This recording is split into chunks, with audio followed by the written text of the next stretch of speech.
السلام علیکم۔ رات کے تقریباً 1 بجے کا وقت تھا۔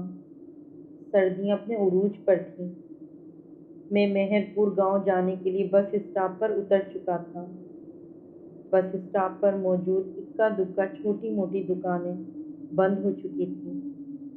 کسی بشر کا شبہ تک نہیں ہوتا تھا۔ دسمبر کی یک بستہ چلنے والی ٹھنڈی ہواؤں نے ہر طرف ہو کا عالم طاری کر رکھا تھا۔ میں بس کے اترنے کے بعد پریشانی کے عالم میں اپنا بیگ گھسیٹتا ہوا سڑک کنارے کھڑا ہو گیا۔ نور پور جانے کے لیے مجھے اس سے آگے کا راستہ معلوم نہیں تھا۔ 1 منٹ، میں نے اپنا تعارف تو کرایا ہی نہیں۔ میرا نام حسن علی ہے اور پیشے کے لحاظ سے میں ایک استاد ہوں۔ میری عمر کوئی 33 سال ہوگی۔ شادی شدہ اور 2 بچوں کا باپ ہوں۔ نور پور کے اسکول میں میرا تبادلہ ہوا تھا۔ اسی سلسلے میں نور پور پہنچا تھا۔ اسکول کے پرنسپل نے مجھے خط میں بتا دیا تھا کہ اسکول کا چپڑاسی مجھے بس اسٹاپ پر ٹانگے سمیت ملے گا، پھر وہی مجھے اسکول سے ملحقہ سرکاری رہائش میں لے جائے گا۔ مگر وہ بیچارہ شاید میرا انتظار کرتے کرتے واپس چلا گیا تھا، کیونکہ نور پور جانے والی ایک بس مجھ سے چھوٹ گئی تھی۔ دوسری بس نے مجھے 1 بجے یہاں لا کر کھڑا کر دیا۔ دھند کی وجہ سے ہر طرف بیابان نظر آتا تھا۔ میں پریشانی کے عالم میں جہاں تک ممکن تھا دیدے پھاڑ پھاڑ کے چاروں طرف دیکھ رہا تھا۔ سردی سے میری ٹانگیں کپکپانا شروع ہو گئی تھیں۔ یہ اس بات کا اشارہ تھا کہ جلد سے جلد مجھے اپنے لیے ٹہرنے کا انتظام کر لینا چاہیے، جو کہ فی الحال نظر نہیں آ رہا تھا۔ میں نے بیگ میں رکھی ٹارچ نکالی اور اسے بٹن دبا کر آن کیا۔ اتنے میں میرے کانوں میں لاٹھی ٹیکنے کی آواز آنے لگی، جیسے کوئی بوڑھا شخص آہستہ آہستہ سڑک پر لاٹھی ٹیکتے ہوئے میری طرف آ رہا ہو۔ میرا دل اضطراب کے مارے بلیوں اچھلنے لگ گیا۔ میں نے ٹارچ کا رخ آواز کی سمت کیا، مگر دھند کی وجہ سے روشنی شرما کر جیسے واپس آ گئی تھی۔ آواز بدستور میری طرف بڑھ رہی تھی، مگر ہیولا تک نظر نہیں آ رہا تھا۔ کافی دیر تک آواز آتی رہی تو میں خود بے چین ہو کر آواز کی سمت بڑھا۔ شاید کسی کو میری ضرورت ہو۔ میں بیگ کو سائڈ پہ کر کے چل پڑا۔ تھوڑی دور چلا مگر کوئی بندہ نہ بندے کی ذات نظر آئی۔ آواز تھی جو آئے جا رہی تھی۔ میں حیران ہو کر کہ شاید کوئی واپس مڑ گیا ہو، تیز تیز قدم اٹھاتا ہوا آواز کے تعاقب میں دوڑ پڑا۔ دوڑتے دوڑتے میں یہ بھی بھول گیا کہ مجھے نور پور جانا تھا اور میں کس چکر میں لگ گیا ہوں۔ دیش میں آ کر میں نے ہوا میں مکہ لہرایا اور پلٹ کر واپس چل پڑا۔ ابھی 2-3 قدم ہی اٹھائے ہوں گے کہ کسی نے میرے کندھے پر ہاتھ رکھا۔ سخت سردی میں میرا بدن کپکپا رہا تھا، مگر وہ ہاتھ تو جیسے برف کی مانند تھا۔ پہلی بار خوف کے مارے میرے پورے بدن میں سنسنی پھیل گئی اور میں نے ڈرتے ہوئے اپنی گردن پیچھے موڑی۔ میرے سامنے ایک بوڑھا، جس نے سردی کی وجہ سے منہ پر دیہاتیوں کے جیسے کپڑا لپیٹے رکھا تھا، کپکپاتے ہاتھ سے لاٹھی تھامے ہوئے مجھے دیکھ رہا تھا۔ بوڑھے کو یوں سردی میں ٹھٹرتا دیکھ کر میرا سارا غصہ کافور ہو گیا اور میں نے حیرت سے پوچھا، بابا جی آپ کہاں تھے؟ آپ کی لاٹھی کی آواز سن کر میں نے آپ کو بہت ڈھونڈا، مگر آپ نظر نہیں آئے۔ بیٹا میں چلتے چلتے تھک گیا تھا، ذرا دیر کے لیے سستانے بیٹھ گیا۔ اوہ میرے خدایا! اچانک میرے منہ سے نکلا۔ آواز کے پیچھے میں پاگل ہو کر دوڑ رہا تھا۔ شاید اس بے چینی میں میری نظر بیٹھے ہوئے بوڑھے پر نہیں پڑی۔ میں نے دل ہی دل میں خود کو کوسا اور بوڑھے کا ہاتھ پکڑ کر پوچھا، آپ نے کہاں جانا ہے؟ بوڑھے نے سر اٹھا کر میری طرف دیکھا اور کہا، تم اس علاقے میں نئے آئے ہو؟ شاید میں بوڑھے کی نظر اور پہچان کا قائل ہو گیا۔ جی بابا جی، میں ابھی ابھی یہاں آیا ہوں۔ نورپور اسکول کا نیا استاد ہوں، شہر سے یہاں تبادلہ ہوا ہے۔ میں نے بوڑھے کے سوال کا جواب دیا۔ تو یہاں کیا کر رہے ہو؟ بوڑھے نے ذرا غصیلے لہجے میں کہا۔ ابھی بس سے اترا ہوں، نورپور کا راستہ معلوم نہیں، انتظار میں کھڑا تھا، کوئی آئے تو راستہ معلوم کروں۔ چلو آؤ میرے پیچھے، بوڑھے نے کہا، اور وہ لاٹھی ٹیکتا ہوا بنا میری بات سنے چل پڑا۔ حیرت انگیز طور پر اس کے چلنے کی رفتار اچھی خاصی تھی۔ میں باوجود کوشش کے اس کے برابر نہیں چل پا رہا تھا۔ آہستہ آہستہ یہ فاصلہ بڑھنے لگا۔ اتنے میں ہم بس اسٹاپ پہنچ گئے۔ میں نے لپک کر اپنا سامان اٹھایا اور بوڑھے کے پیچھے چل پڑا۔ ایسا لگ رہا تھا میرے ایک قدم کے مقابلے میں وہ 2-3 قدم اٹھا رہا ہے۔ بھاگ بھاگ کر مجھے سانس چڑھ گیا تھا۔ میں نے آوازیں دے کر بوڑھے کو روکا بھی، مگر بوڑھا آہستہ آہستہ دھند میں غائب ہوتا جا رہا تھا۔ اس ساری بھاگ دوڑ میں مجھے تھکاوٹ کی وجہ سے پسینہ آ رہا تھا۔ بوڑھا ہیولے کی طرح مجھے نظر آ رہا تھا۔ میں نے تھک کر بیگ نیچے پھینکا اور بیٹھ کر سستانے لگا۔ اچانک سے پھر کسی نے میرے کندھے پر ہاتھ رکھا۔ میں پھدکے ہوئے گھوڑے کی طرح اچھلا اور گھوم کر دیکھا تو وہی بوڑھا کھڑا مجھے دیکھ رہا تھا۔ بابا جی آپ؟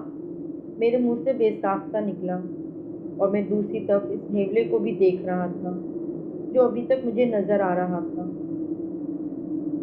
پیاس لگی ہے، یہ پی لو۔ اس نے ایک بوتل مجھے تھما دی۔ میرا گلا خشک ہو رہا تھا۔ میں نے جلدی سے ڈھکنا کھولا اور بوتل منہ سے لگا کر گٹاگٹ پینے لگ گیا۔ پانی کا ذائقہ مجھے ذرا نمکین لگا اور گاڑھا بھی۔ میں نے بوتل منہ سے ہٹا کر ٹارچ کی روشنی میں دیکھی تو فوراً کے آ گئی۔ بوتل میں لیس دار گاڑھا خون تھا۔ میں نے کھانستے ہوئے زور لگا کر کی اور سارا خون باہر نکال کر رکھ دیا۔ غصے سے بوڑھے کو دیکھا جو میری کیفیت دیکھ کر کہا لگا رہا تھا، اور ساتھ ہی اپنے چہرے سے لپیٹا ہوا کپڑا اتارنا شروع کر دیا۔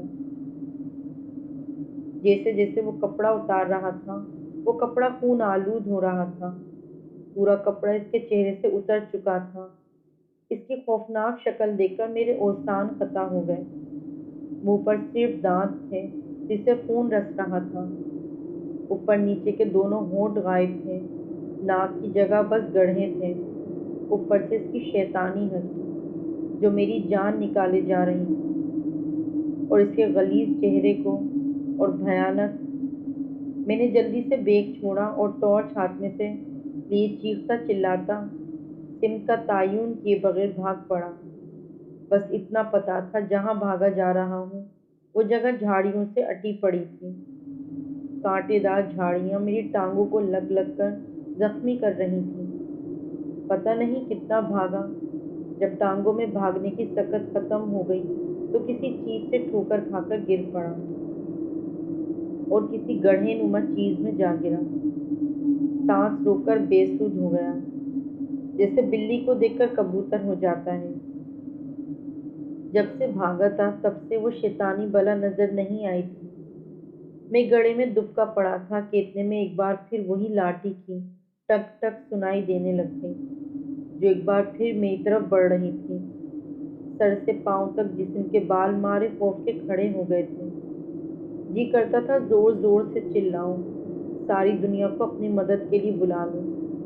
جو میرے ساتھ بیت رہا تھا ایسا تو کہانیوں میں ہوتا ہے، مگر زندگی بھی تو کبھی کبھی کسی کہانی کا روپ دھار لیتی ہے، اور پھر یہ کہانی اپنی مرضی کا اختتام کرتی ہے۔ میں نے ہاتھ میں پکڑی ٹارچ لائن آن کر کے گڑھے میں روشنی کی تو نیا دھچکا لگا۔ جہاں میں گرا پڑا تھا وہ گڑھا نہیں، ایک ٹوٹی ہوئی قبر تھی۔ مطلب میں بھاگتے بھاگتے کسی قبرستان میں آ گیا تھا۔ قبرستان کا سوچ کر خوف کی ایک اور لہر پورے جسم میں پھیل گئی۔ لاٹھی کی ٹک ٹک کی آواز ابھی بھی آ رہی تھی کہ یکایک ایک ہاتھ نے میری گردن پکڑی۔ ہاتھ کا لمس محسوس کر کے سمجھ گیا یہ وہی شیطانی بلا ہے۔ خوف کے مارے میری چیخ بھی نہ نکل سکی۔ ہاتھ میں بلا کی طاقت تھی، اس نے مجھے تنکے کی طرح گڑھے سے نکال کر زمین پر پھینک دیا۔ میں نے روتے ہوئے کہا، مجھے مت مارو، میں نے تمہارا کیا بگاڑا ہے؟ میرے چھوٹے چھوٹے بچے ہیں۔ اس نے ایک لمبا کہا لگایا اور بولا، مجھے پیاس لگی ہے، تیرا خون پینا ہے، مجھے بھوک لگی ہے، تیرا گوشت کھانا ہے۔ رات کے اس پہر جب دنیا سو جاتی ہے تو شیطان اپنے شکار پر نکلتے ہیں۔ آج میرا شکار تو ہے، تجھے میرے ہاتھوں سے بچانے والا کوئی نہیں۔ یہ کہہ کر اس نے اپنا ہاتھ میری طرف بڑھایا۔ وہ مجھ سے کافی دور کھڑا تھا، مگر اس کا ہاتھ لمبا ہوتا ہوتا میری گردن پر پہنچ چکا تھا۔ اس کے سخت کھردرے ناخن میری گردن میں چبھ رہے تھے۔ میں نے اس کا ہاتھ پکڑا اور جھٹکا دے کر اپنی گردن آزاد کروائی اور ایک بار پھر کانپتی ٹانگوں سے بھاگنا شروع کر دیا۔ دہشت و خوف کے مارے قبروں سے ٹکرا ٹکرا کر بار بار گر رہا تھا۔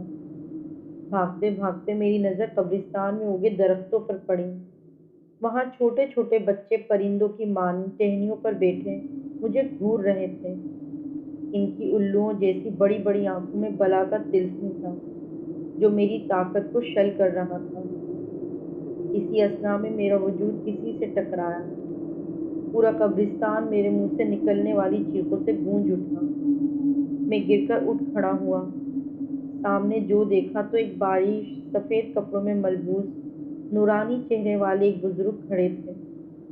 میں جلدی سے بھاگ کر ان کی طرف بڑھا اور چیخنے لگا، مجھے بچا لو، مجھے بچا لو، وہ شیطانی بلا میرے پیچھے پڑی ہے۔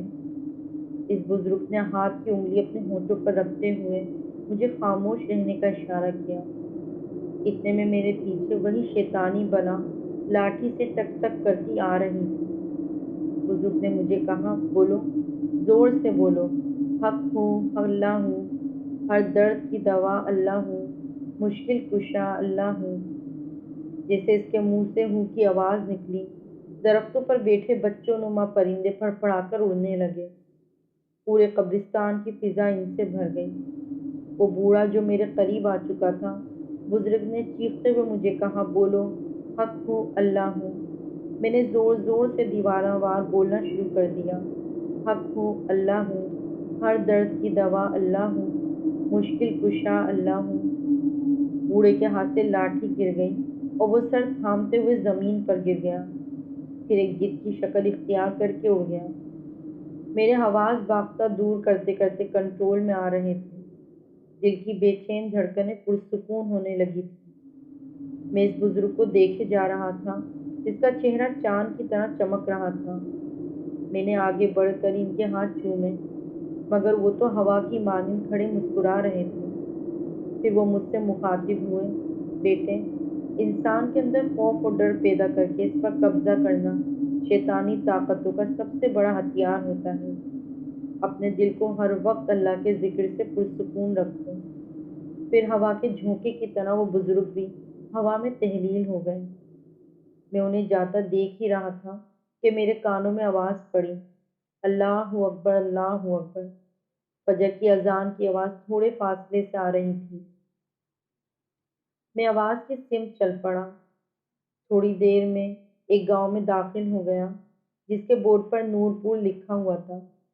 مسجد کے امام صاحب سے اسکول کے چپراسی کا پتہ معلوم کر کے ان سے اپنے لیے الاٹ کیا ہوا پلاٹ کھلوایا۔ میری حالت دیکھ کر وہ پریشان ہو گیا۔